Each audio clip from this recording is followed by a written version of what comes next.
Shalom Aleichem. Hoje nós vamos dar início ao estudo do Sefer Vaikra, o livro de Vaikra, conhecido em português como livro de Levítico.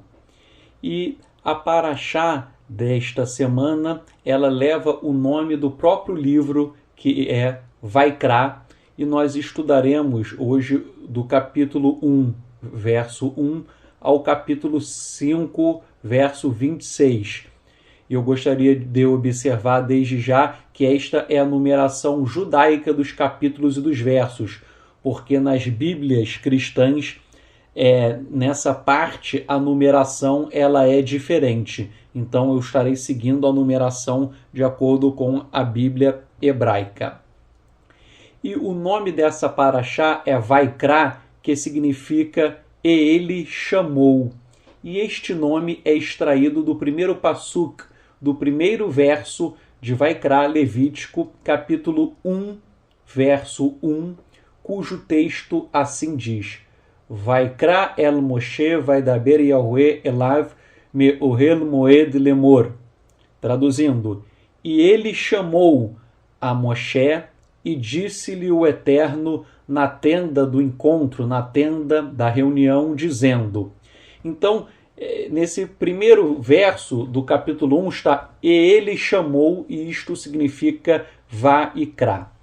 O comentarista Rashi, ele explica que quando a Torá usa a palavra Vaikra, ele chamou, antes de expressões como "e ele disse", "e ele ordenou", isto significa que o Eterno chama Moisés, não apenas para lhe chamar a atenção, mas também para expressar o seu afeto.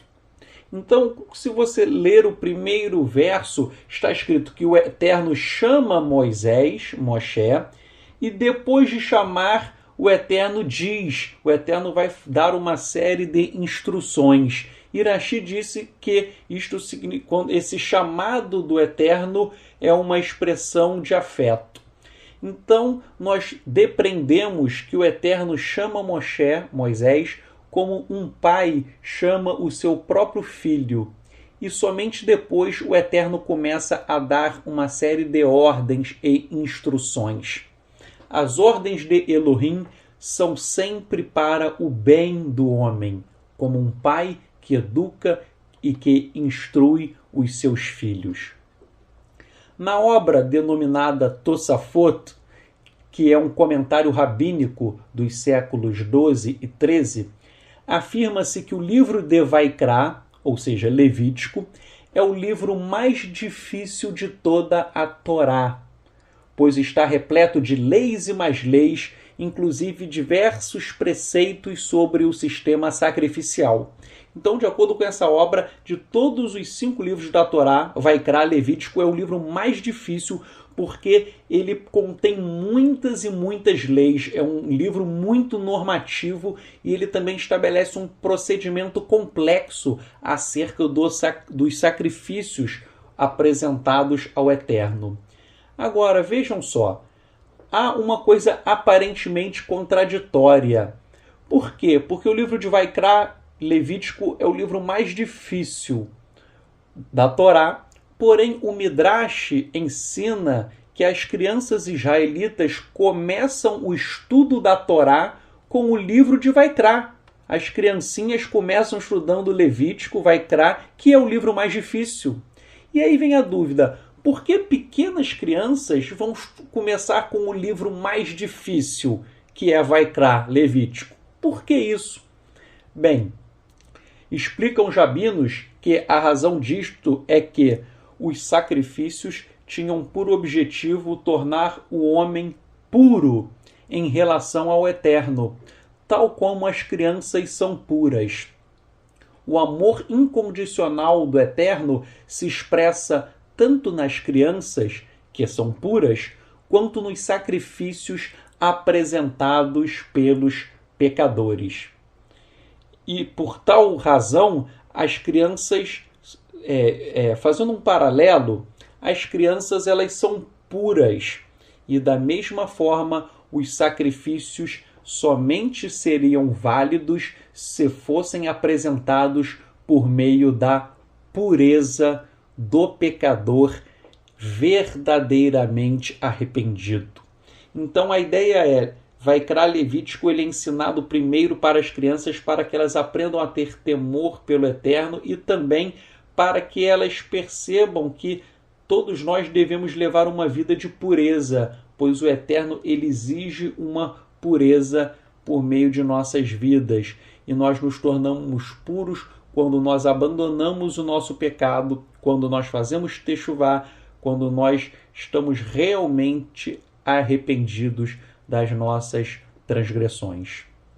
E sobre a questão da criança, que ela é pura, Yeshua ensinou, portanto, aquele que se tornar humilde como este menino, esse é o maior no reino dos céus. Isso está em Matitiarro, Mateus, capítulo 18, verso 4. Então Yeshua, ele destaca que o reino dos céus é para aqueles que se comportam como um menino, que são humildes como uma criança. E aqueles que são humildes, aqueles que são puros, estes sim herdarão o reino dos céus.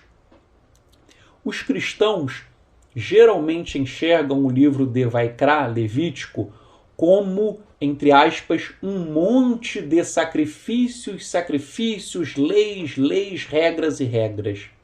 Porém, Vaikra, Levítico, versa sobre o amor do Eterno, que estende a mão ao pecador arrependido.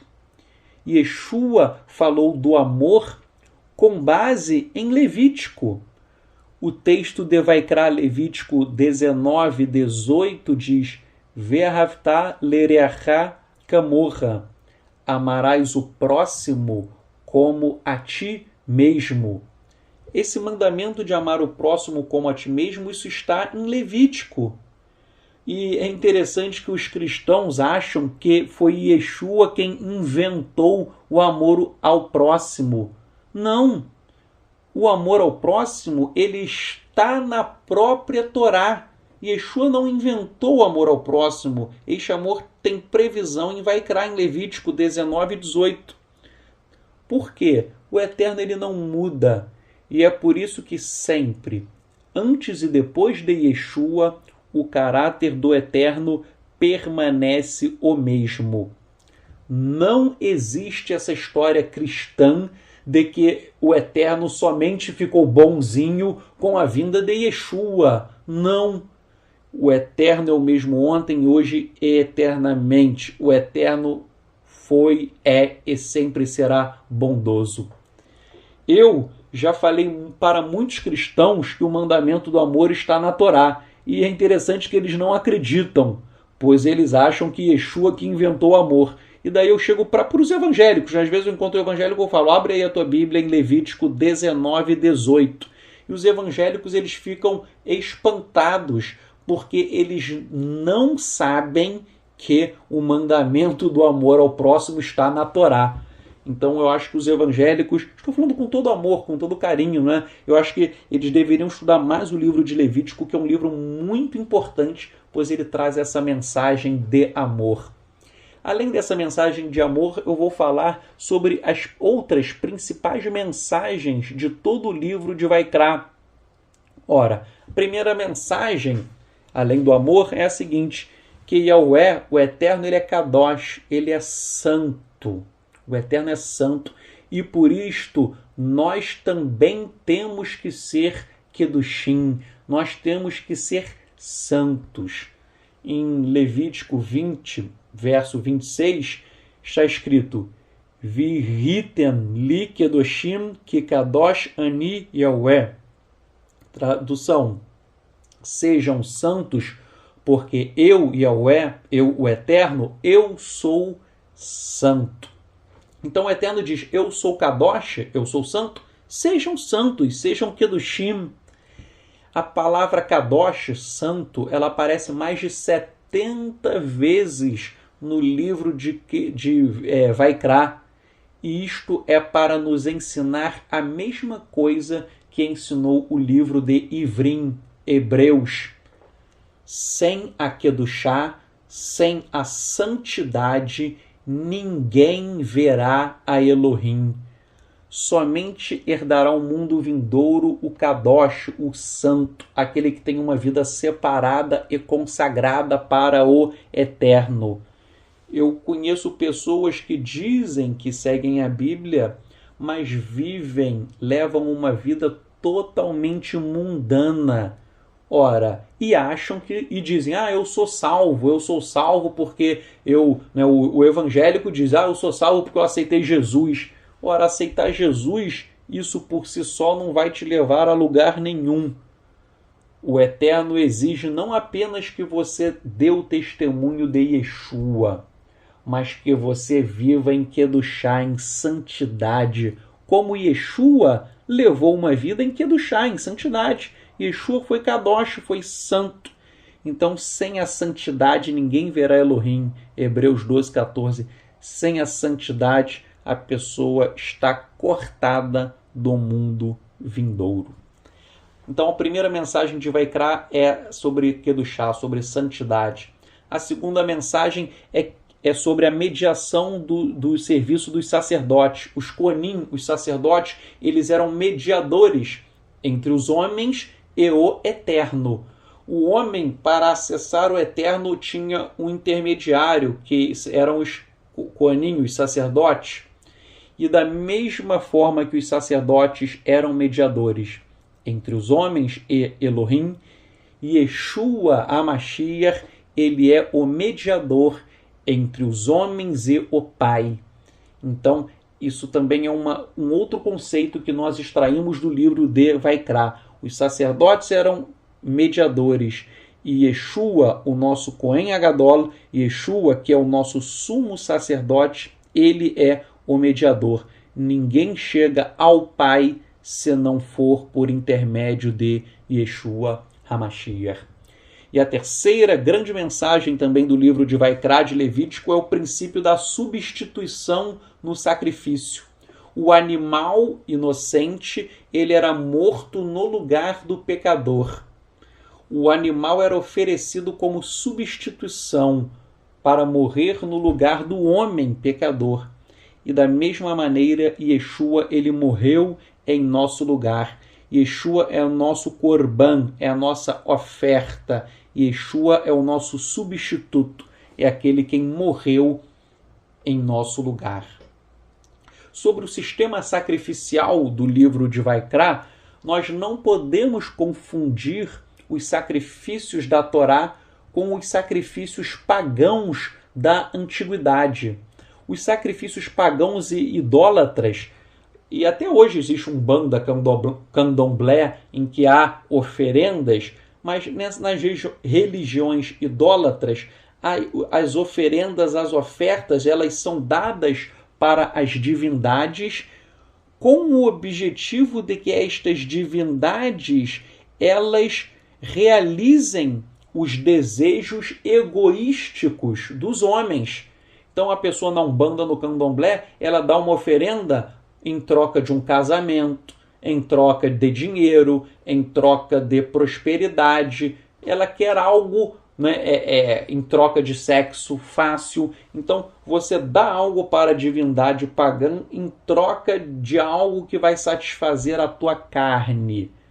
E eu fico triste em saber que muitos evangélicos que usam a Bíblia, por desconhecerem a Torá, eles se relacionam com o Eterno como se fossem pagãos. Por quê? Há muitos evangélicos que eles dão o dízimo em troca de prosperidade, em troca de casamento, em troca de dinheiro. Então a pessoa está tentando comprar a bênção do Eterno, e isto é um tipo de oferenda, de oferta pagã. Os povos idólatras fazem isso, e os evangélicos, não estou generalizando, não posso falar de 100%, é óbvio que não, mas muitos, pelo menos do que eu vejo aí na TV, em outros lugares, parece até que a maioria, posso estar errado, mas parece que a maioria dá dízimo querendo obter uma vantagem material em troca. Este não é o fundamento dos sacrifícios e das ofertas previstos na Torá. O sacrifício e a oferta da Torá têm como fundamento a adoração ao Eterno. Pela Torá, você dá o sacrifício como ato de adoração ao Eterno, como agradecimento pela bondade, pela hesed, pela misericórdia do Eterno. Você dá a oferenda para pedir perdão ao Eterno por um pecado que você cometeu, e você está dotado de um legítimo arrependimento. Então, você entregava, né, no tempo de Moisés, o animal era entregue porque você realmente estava arrependido. Ou seja, havia a genuína intenção de não mais cometer aquele pecado. E daí vem uma pergunta: qual é o motivo de o Eterno ordenar os sacrifícios de animais? E existem várias explicações. Uma explicação que eu gosto muito, que é do rabino Moshe ben Nachman, conhecido como Narmânides. Ele explica o seguinte: que Elohim, ele decretou o sacrifício para expiação do pecado. E prossegue Narmânides dizendo: isto envolvia o ato de se colocar a mão na cabeça do animal, confessando verbalmente o pecado, e o sangue era derramado para demonstrar à pessoa, ao pecador, que na realidade a sua própria vida deveria ter sido tomada por causa do pecado. Mas o Eterno, em sua misericórdia, ele aceitou a vida do animal como um substituto. Esta explicação de Narmânides, ela é perfeita e ela aponta totalmente para o sacrifício expiatório de Yeshua HaMashiach. Eu vou pegar este conceito de Narmânides, que é um rabino racídico ortodoxo, e eu vou mostrar como o conceito dele se encaixa perfeitamente acerca do sacrifício de Yeshua. Primeiro, Narmânides explicou que a mão era posta na cabeça do animal para simbolicamente o homem transferir a sua culpa, a culpa do pecado, para o animal. Da mesma forma, Yeshua levou sobre si os nossos pecados.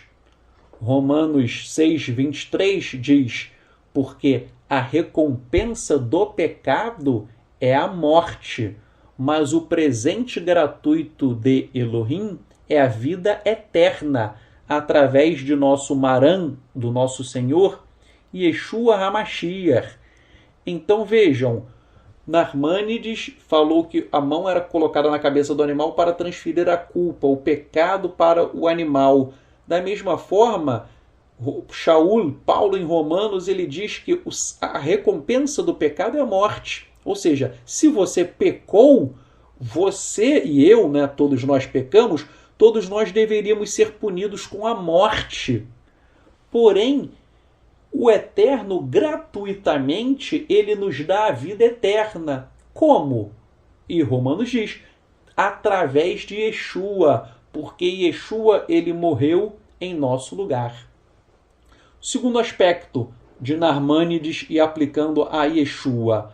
Narmânides falou que a pessoa deveria confessar o pecado e genuinamente se arrepender, ou seja, abandonar o pecado. Não adianta você falar: eu pequei. Você tem que confessar o pecado e você tem que abandonar o pecado. Porque se você diz que pecou e continua pecando, na verdade você não se arrependeu coisa nenhuma.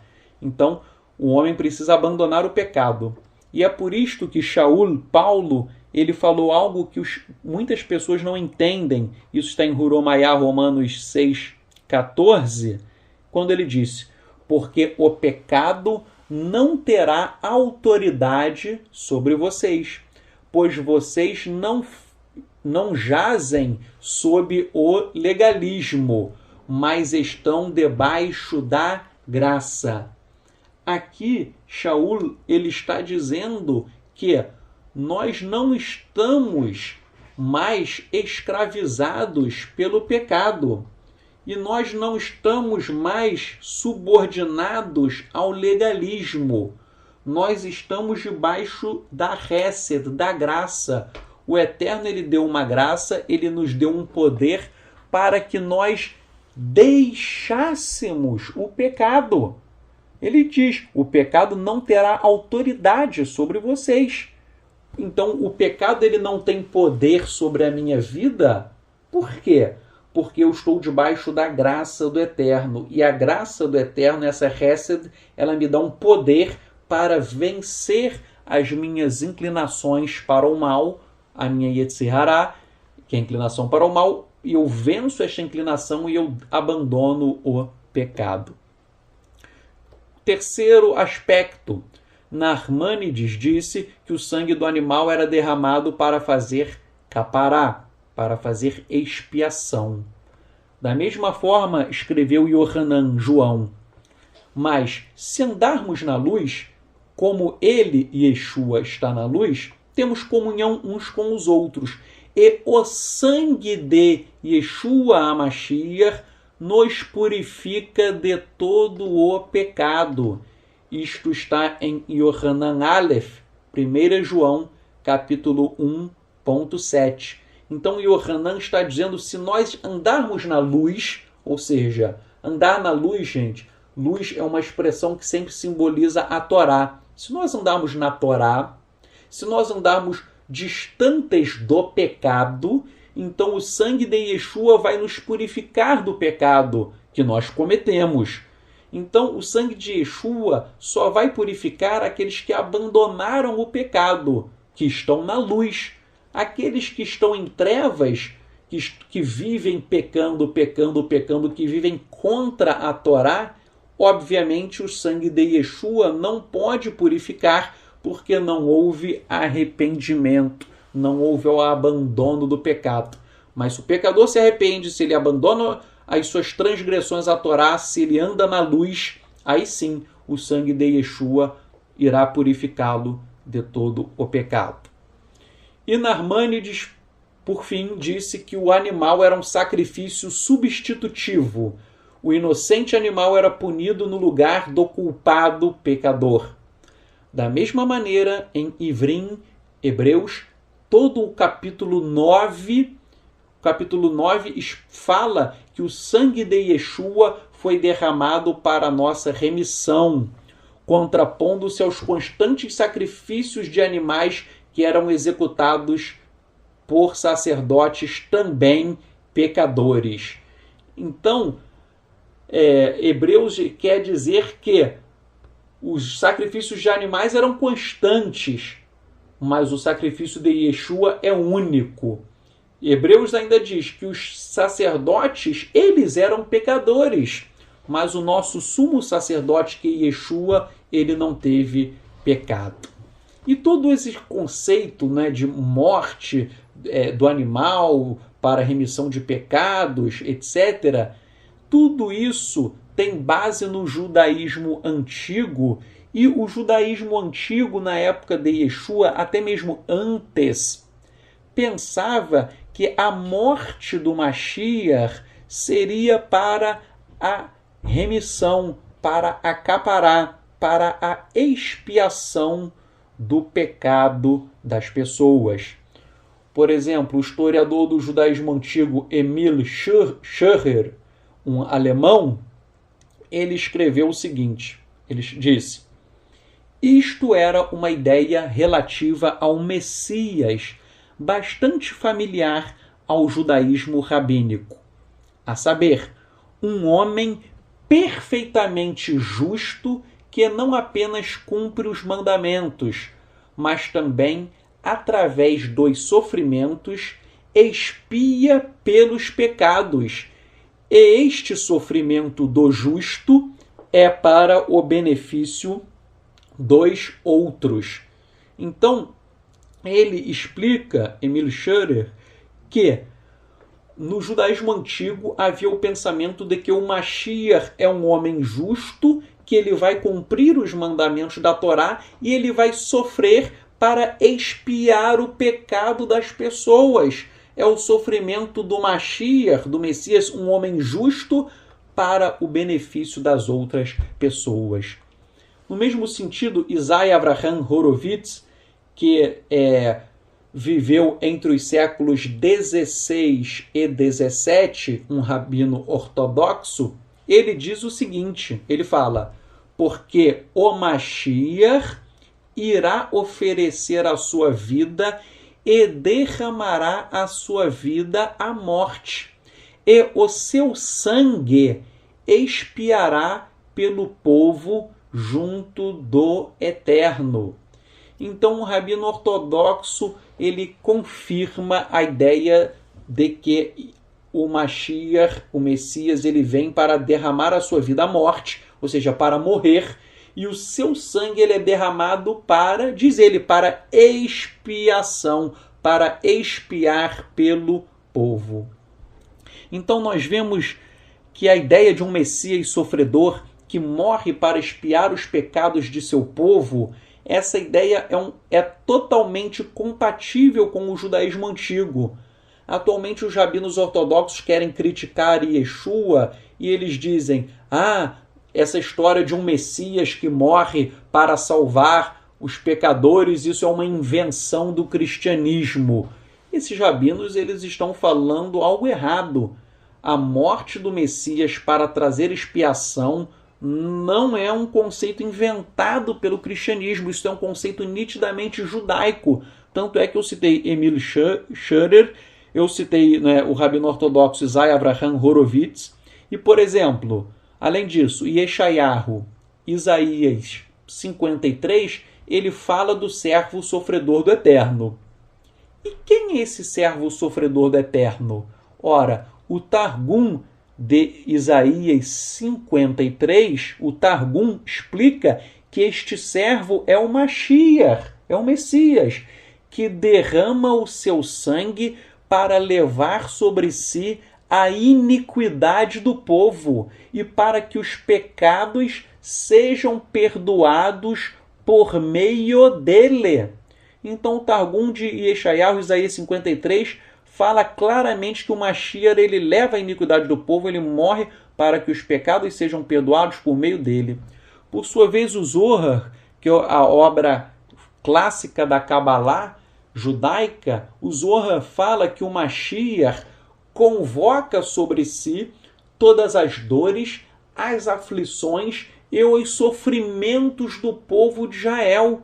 E o Zohar diz que se o Mashiach não fizesse isso, ninguém conseguiria suportar os sofrimentos e castigos pela violação da Torá. O Zohar diz o seguinte, todos nós pecamos, logo nós temos que sofrer pelos nossos pecados. É o que Shaul Paulo falou, a recompensa, o salário do pecado é a morte. Então o Zohar diz, nós tínhamos que ser castigados. Se o Mashiach, diz o Zohar, não levasse sobre si as dores, as aflições e os sofrimentos, ninguém conseguiria suportar os castigos pela transgressão da Torá. E por fim, David Mitchell, ele fez uma densa pesquisa da literatura rabínica, desde o judaísmo antigo até o século VII. E ao analisar do judaísmo antigo antes de Yeshua até o século XVII, ele diz o seguinte, a morte do Mashiach era considerada como tendo o poder para expiar os pecados de Israel e purificar a nação. Então, tudo isso mostra que a remissão, a capará, a expiação vem pelo sangue. A Torá fala sobre o sangue de animais, mas o judaísmo antigo, com base em Yeshayahu, em Isaías 53, evoluiu o pensamento e chegou a entender que quem faria essa capará definitiva para o nosso povo seria o Mashiach. E nós, Netzarim, sabemos que o Mashiach é Yeshua. E agora, nós vamos estudar sobre Korban. Korban é uma palavra hebraica que significa oferta ou oferenda. E o plural de korban é korbanot. Korbanot, oferendas ou ofertas no plural. Korban, então, que é oferta, a oferta do animal que era levado para o sacrifício era korban, era oferta. Bem, a palavra korban, né, que é oferta para o eterno, que era o animal levado, a palavra korban ela tem a mesma raiz do verbo lekarev, que significa aproximar-se de alguém. Logo, korban, a oferta, ela era feita para aproximar o homem pecador do eterno, que é kadosh, que é santo. Então o pecado ele separa o homem do eterno. Korban, a oferta, era para fazer lekarev, para aproximar o homem do eterno. O sacrifício do animal ele aproximava o homem, restaurando uma relação que foi rompida por causa do pecado. Existem dezenas de regras sobre o sistema sacrificial na Torá. Muitas e muitas regras. E eu, obviamente, não tenho tempo de analisar todas. Mas eu quero dar apenas uma visão geral do tema. Eu quero dar uma visão geral sobre o ritual dos sacrifícios. Lembrando que algumas regrinhas da Torá não têm uma razão lógica de ser. Não tem uma explicação racional. E isto é o que o judaísmo chama de mandamentos supra-racionais, mandamentos chamados em hebraico de hukim. São mandamentos que não têm uma explicação. Então muita coisa tem uma explicação lógica, racional, mas tem muitas regrinhas sobre o sacrifício que aparentemente você não encontra nenhuma razão lógica. Bem, então vamos analisar o sistema de korbanot, ou seja, das oferendas, das ofertas. No capítulo 1 de Vaikra, de Levítico, o capítulo 1, nós vemos o sacrifício chamado olá, em hebraico, olá, que é conhecido em português como oferta queimada ou holocausto. Então o capítulo 1 fala do holocausto, oferta queimada, e é olá em hebraico. Literalmente, o que significa a palavra hebraica olá? Olá significa subir, elevar. Então pode ser traduzido como oferta de elevação.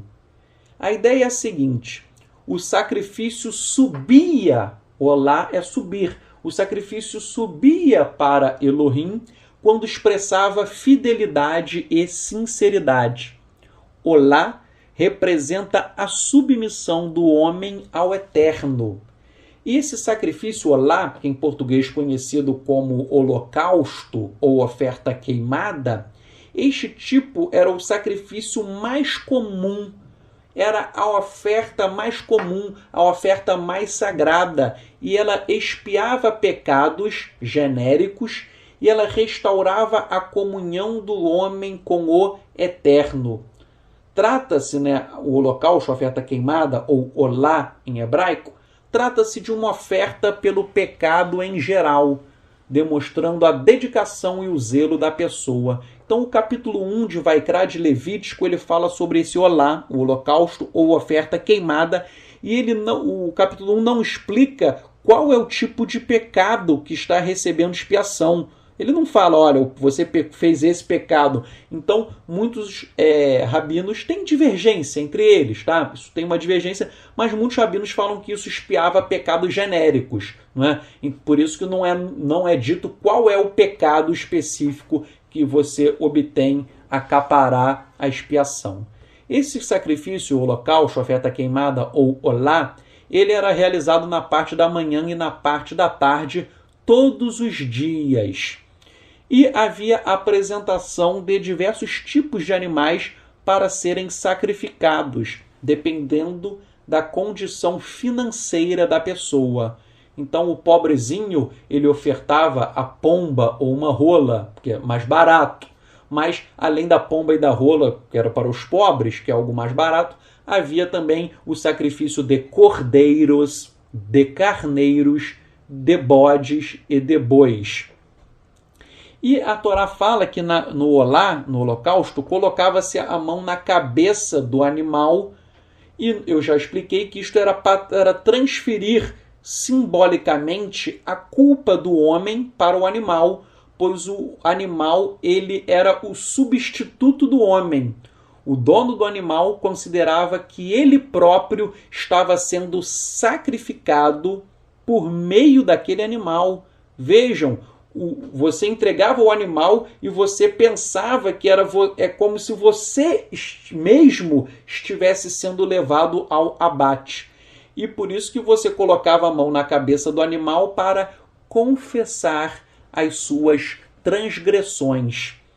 E você botava a mão na cabeça do animal, confessava as transgressões e ele era imolado, diz a Torá, para lechaper, ou seja, para expiar os seus pecados. E o sangue ele era aspergido sobre o misbeer, sobre o altar. Então, vejam, desse ritual nós aprendemos que a expiação ela vem pelo sangue.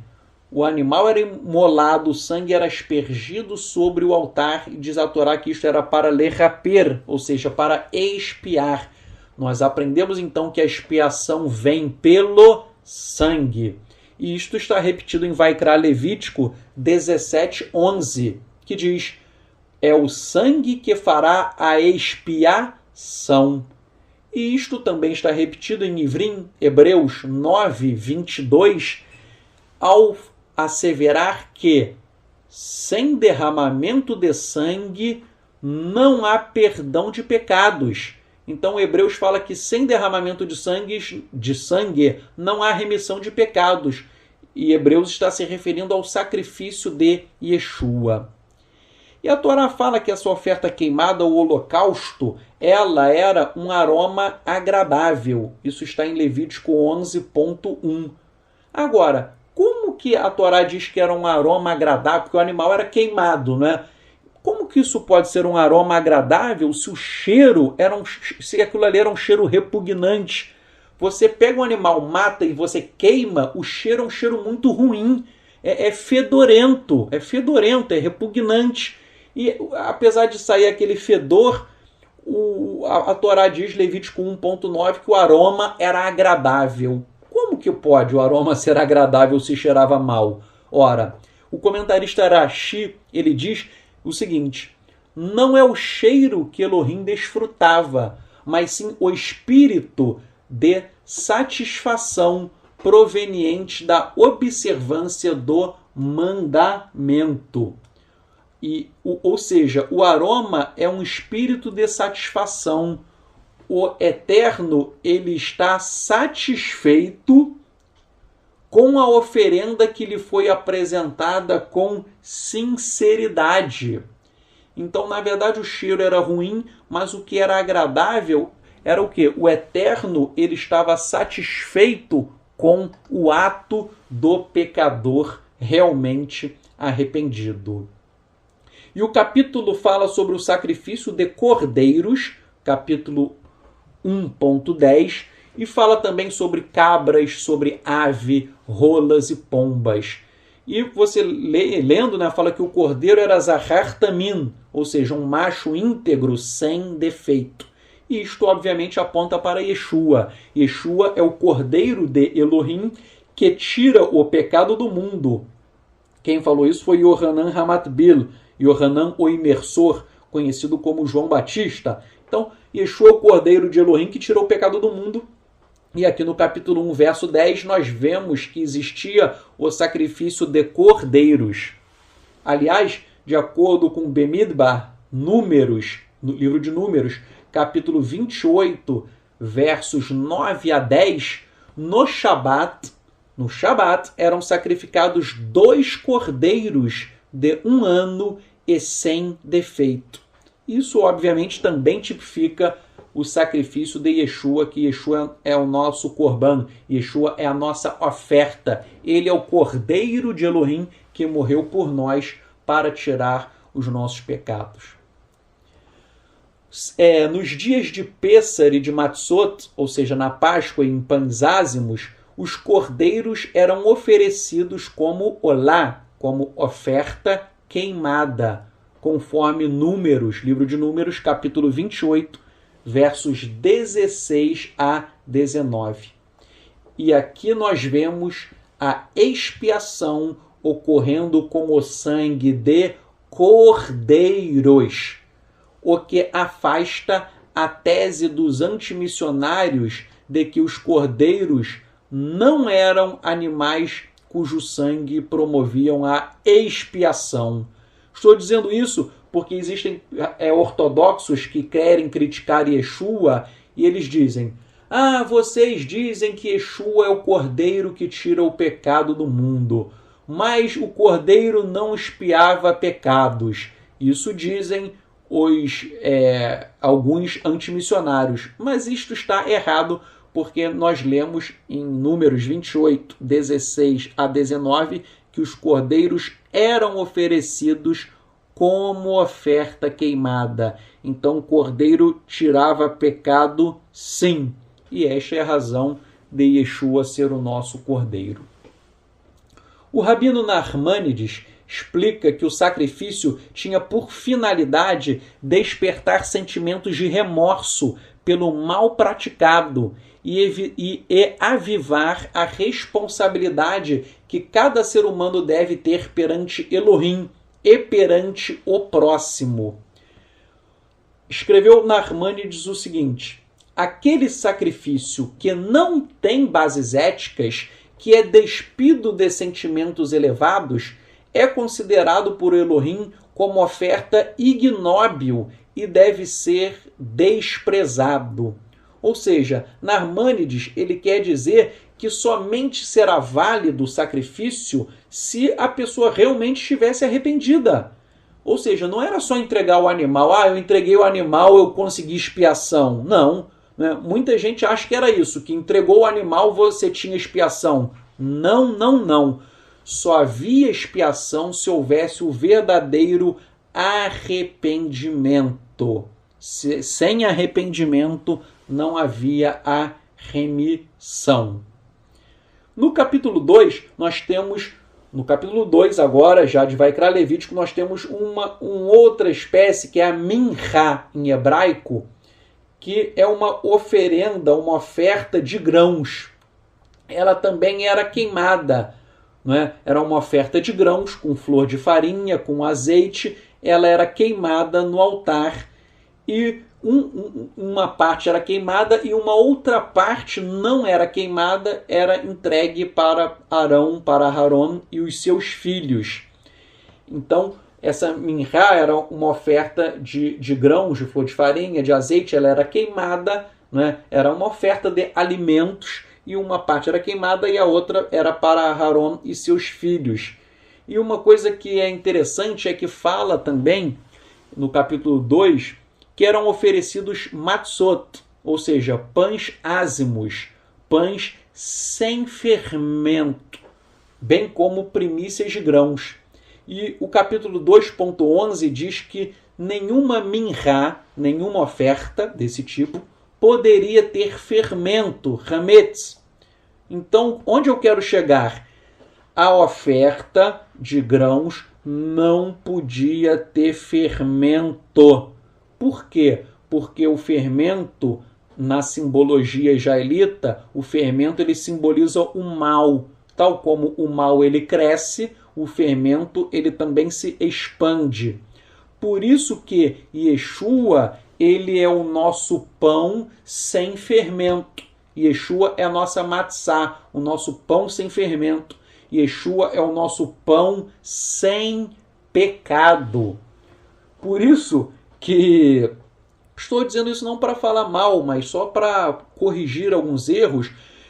Eu fico abismado que os evangélicos eles fazem um ritual chamado a Santa Ceia do Senhor. Que é um dia eu vou explicar isso, mas isso não tem base bíblica. Yeshua não instituiu a Santa Ceia. Yeshua ele comemorou Pêssar, a Páscoa. Quando Yeshua disse, fazei isto em memória de mim, esse isto era o quê? Era o que ele estava fazendo. Celebrar Pêssar, celebrar Páscoa. Então, a ceia, entre aspas, na verdade foi a festa de Páscoa, de Pêssar. Só que os cristãos, e Pêssar, Páscoa, nós sabemos que é uma vez ao ano. Então, O ritual de Yeshua que ele fez é para fazer uma vez ao ano, que é a festa de Pêssar. Mas os evangélicos e os católicos, eles inventaram essa tal de Santa Ceia e eles fazem, né? Eu acho que eles... eu não sei, né? Acho que eles fazem todo mês, né? Se eu estiver errado, se você é evangélico, pode me corrigir, que eu não sei. Mas os evangélicos, acho que eles fazem todo mês. Bem, e eu sei que eles fazem todo mês e nessa Santa Ceia evangélica eles distribuem, né, um pão plus vita. O que é um absurdo, gente. Por quê? O evangélico dá um pão plus vita, o pão plus vita é um pão fermentado. E o evangélico diz que aquilo ali simboliza, eles dizem Jesus. Então, eles falam, esse pão fermentado simboliza Jesus. Mas isso, olha só, gente, Yeshua, o fermento, simboliza o pecado. Se você come um pão fermentado simbolizando Yeshua, você está declarando que Yeshua tem pecado, o que é um absurdo. Por isso que para o pão que eu como representando Yeshua em Pêssar, é uma matzá, é um pão sem fermento. Agora, o evangélico, ele compra um pão na padaria, estou falando pão plus vita, qualquer pão, né? Independentemente da marca, mas o evangélico, ele compra um pão da padaria, todo fermentado, come e diz que aquilo ali é o salvador dele. Ao fazer isso, ele está declarando que o salvador dele tem pecado, o que, né, isso daí é uma invenção do romanismo pagão. O Mashiach de Israel, ele é representado por uma matzá, um pão sem fermento, ou seja, ele não tem pecado. E agora indo para o capítulo, então, o capítulo 2 trata da minhá, que é essa oferta de grãos, de matzá, etc. O capítulo 3 fala sobre uma oferta chamada de shelamin, que é traduzido em português geralmente como oferta de paz ou oferta pacífica. E esses sacrifícios shelamin, eles tinham por finalidade o reconhecimento da generosidade e a bondade de Elohim por suas bênçãos e misericórdias. Shelamin, essa oferta de paz pacífica, shelamin é a palavra que traz a ideia de paz, isto é, o homem está em paz, em harmonia com o Eterno. E shelamin vem da mesma palavra de shalom, né, que a gente dá shalom, e shalom também significa estar completo ou ser pleno, significa plenitude. Ou seja, shelamin é um tipo de oferta em que o homem ficava completo, ele alcançava a plenitude junto do Eterno. E uma parte do animal ficava com o ofertante. Você dava shelamin, mas uma parte ficava com você e você fazia, né? Então você não entregava tudo. Uma parte ficava com você mesmo e você fazia uma refeição sagrada. Havia uma refeição festiva, sagrada, e é como se o Eterno participasse daquela refeição festiva. E uma outra parte de shelamin, ela era entregue aos koanim, aos sacerdotes. Então, essa oferta de paz, oferta pacífica, ela tinha como objetivo, né, muitas vezes, para que fazer essa oferta de shelamin? Ela não era para pecado, era uma oferta de agradecimento ao Eterno. Shelamin não é para pecado, é para o agradecimento ao Eterno. Seria um ato de ação de graças. Você dava shelamin para agradecer ao Eterno por suas bênçãos, por suas misericórdias, ou seja, é o que em português nós chamamos de ação de graças. E você fazia isso e entrava em shalom, em paz com o Eterno. Vejam, a oferta de paz, shelamin, ela traz a nossa paz com o Eterno. Da mesma maneira, Yeshua, o Cordeiro de Elohim, é ele quem promove a reconciliação do homem com o Eterno, pois ninguém pode chegar ao Pai senão por ele. Efésios 2, capítulo 2, Efésios capítulo 2, versos 14 a 16, fala que Yeshua é a nossa Shalom, a nossa paz, que nos reconciliou com Elohim. Então, olha só o paralelo que eu estou fazendo. A oferenda de Shelamim, capítulo 3, era para reconciliar o homem com o Eterno, e o homem ficava com paz, com Shalom. Ele se reconciliava com o Eterno, ele agradecia, ele expressava a sua gratidão, o seu louvor em ação de graças. Da mesma maneira, Yeshua é o nosso Shalom, é a nossa paz, ele é a nossa reconciliação. Então, esse sacrifício, essa oferta de Shelamim, ela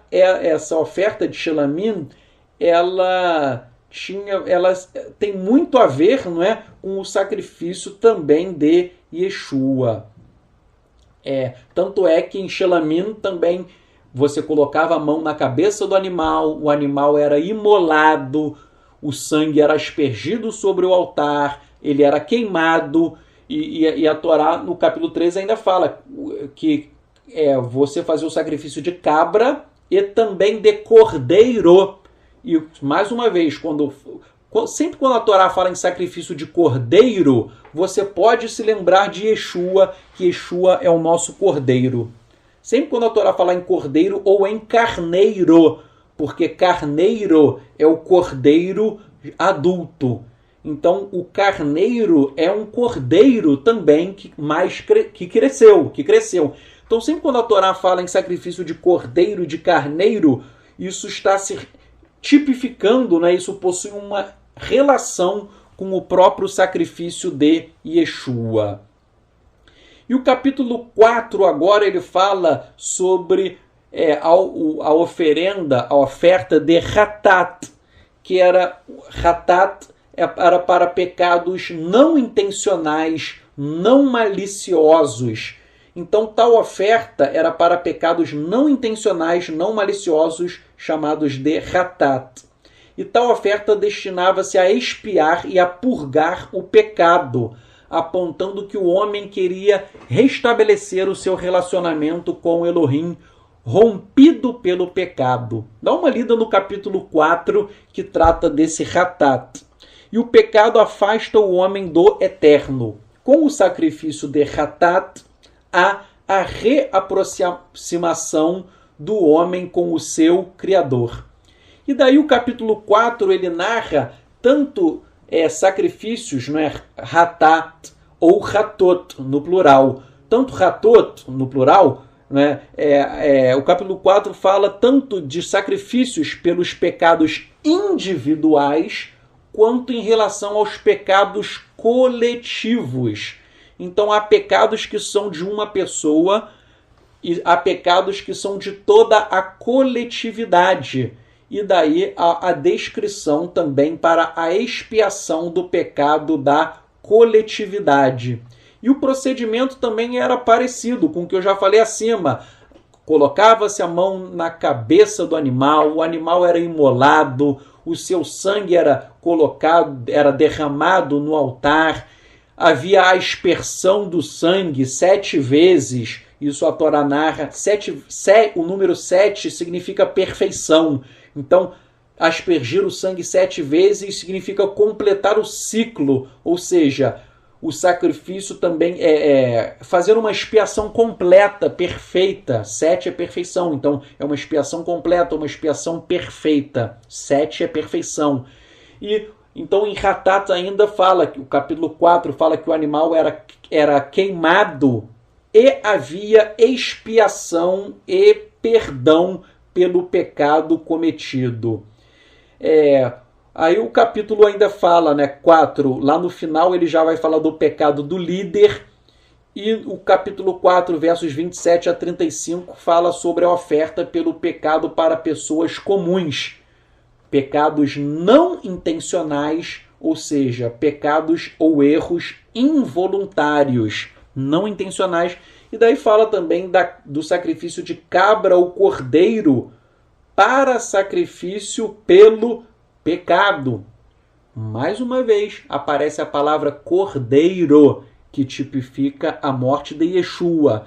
Então, o capítulo 4 também fala do sacrifício de cordeiro para expiação pelo pecado e diz que trará expiação e perdão.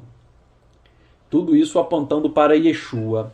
E por fim, no capítulo 5, nós temos a chamada oferenda pela culpa, em hebraico, Hasham. Essa oferenda pela culpa, ela ora abarcava pecados não intencionais, pecou sem querer, e ora pecados intencionais. Se você ler o capítulo 5, você vai ver que há a descrição de pecados involuntários, não intencionais, e também há pecados intencionais, que o camarada quis pecar e terminou pecando com dolo, não é? Aí fala sobre pecado de desonestidade, sobre sonegação de fundos, sobre apropriação do que pertence ao outro por meio de roubo, de extorsão. Então dá uma lida depois no capítulo 5, que ele vai narrando uma série de pecados. Aí tem que fazer a oferenda. O capítulo 5 fala sobre a oferenda pela culpa, em hebraico, Hasham. E vejam só, que esta paraxá, a paraxá, você vai lendo o capítulo 1, 2, 3, 4, 5, a paraxá fica o tempo inteiro falando sobre os diversos tipos de sacrifícios e a consequente expiação. A paraxá, ela fala de pecados, sacrifícios, sacrifícios, sacrifícios, sacrifícios, pecados, pecados, pecados. A paraxá fica falando o tempo inteiro sobre os sacrifícios. Porém, olhem só que interessante. O último verso da paraxá, de acordo com a numeração judaica, que é Levítico 5:26, a numeração cristã é diferente. Mas vejam só, o último verso da paraxá, Levítico 5:26, diz: ele será expiado pelo sacerdote diante do Eterno, e você será perdoado de toda a culpa. Vejam, a paraxá, ela fica o tempo inteiro narrando pecados e sacrifícios, mas ela termina falando sobre o perdão de toda a culpa.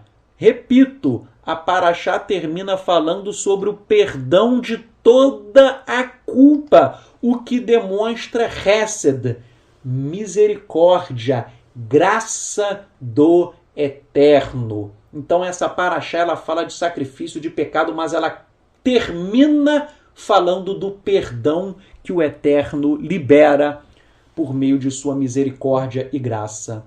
E daí eu pergunto, como o cristianismo tem a audácia de dizer falsamente que não existe graça no Antigo Testamento, entre aspas, se a Torá, ela menciona o perdão liberado pelo Eterno em relação a toda culpa? Vejam, o cristianismo diz que não há graça no Antigo Testamento, mas essa afirmação cristã é falsa, porque nós acabamos de estudar que o Eterno, ele perdoa. Vaikra Levítico é um livro que nos apresenta um homem pecador e um Elohim perdoador.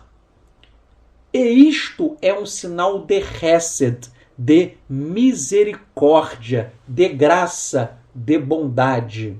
Se o homem peca e se afasta do Eterno, se o homem ele se afasta do Eterno por não possuir nenhum mérito próprio, o amor incondicional do Eterno por aquela pessoa permanece. O mesmo Elohim amoroso da Torá vejam, o mesmo Elohim que mostra amor na Torá é o mesmo Elohim que amou o mundo de tal maneira que deu seu Filho unigênito como sacrifício vivo, para todo aquele que nele crê não pereça, mas tenha a vida eterna. E o Corban, a oferta do Eterno, é Yeshua. Yeshua é a nossa caparot avonot, é a nossa expiação pelas nossas iniquidades, pelas nossas transgressões.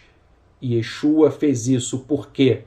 Ele fez isso por amor, porque ele ama a todos nós.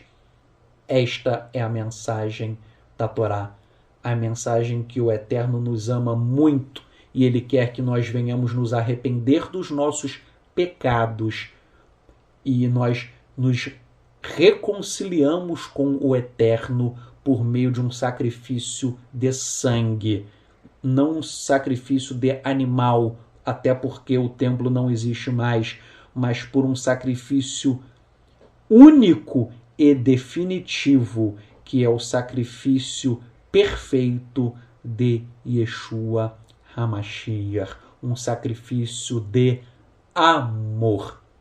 Vamos fazer uma tefilá, uma oração.